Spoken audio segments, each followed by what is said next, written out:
Hi, this is Mrs. Bustamante, and today we're going to talk about photochemical smog. Particularly, we're going to talk about the causes and the effects of photochemical smog and the methods we can use to reduce it.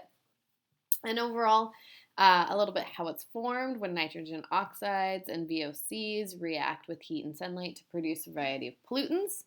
And there are lots of environmental factors that also go along with the formation of chemical smog.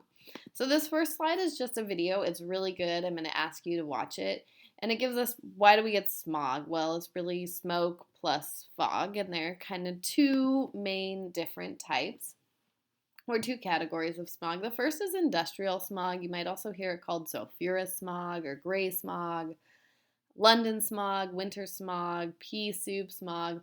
And most of the time, this is caused by sulfur dioxide and particulates reacting with water vapor. So this tends to happen in cooler, more humid conditions. And typically, the biggest cause of this is actually the burning of coal. So, in that short video you saw, if you go watch the video that we just talked about, they'll talk about the problem that London was experiencing when they were burning lots of coal. The other main type of smog is photochemical smog. And you'll notice the picture of this looks kind of browny or yellowy. Sometimes it's called brown smog or yellow smog or Los Angeles smog or summer smog. And that's because this is the type of smog that we see in, say, Los Angeles, where it's had lots of problems. It looks kind of yellowy, orangey sometimes. And it tends to happen in dry, warm conditions that don't get a lot of airflow versus what we just saw when we were talking about industrial smog. So it's still caused by VOCs and NOxes reacting with water vapor. But unlike industrial smog, the biggest cause of photochemical smog tends to be cars because they produce a lot of NOxes, which makes sense in a city like Los Angeles where people are driving everywhere they get. It's pretty dry, it's pretty warm in its conditions. So, what are VOCs? They're organic chemicals. They contain the compound carbon, definitely in all of them. But then there are some other elements, hydrogen, oxygen, chlorine, sulfur, they could all have. They tend to have high vapor pressure, which means that they can evaporate pretty quickly at room temperature. But they're really a pretty diverse group of compounds. So it's hard to limit them, but because they're organic, they will all have carbon in them. They can be natural, they can come from plants, or they can be anthropogenic, right?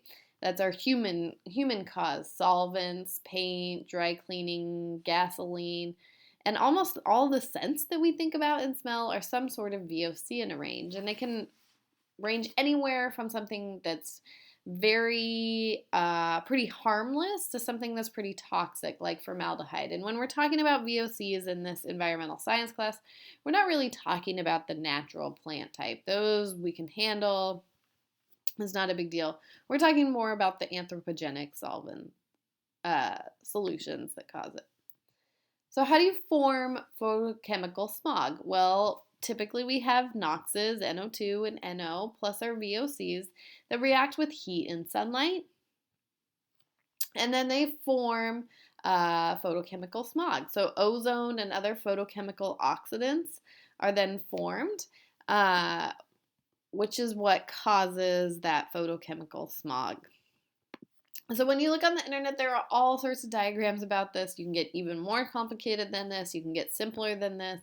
This is kind of what we're going to do when we start trying to draw these things and figure out how they make sense to us. Here's just an image, but it's good to understand the processes.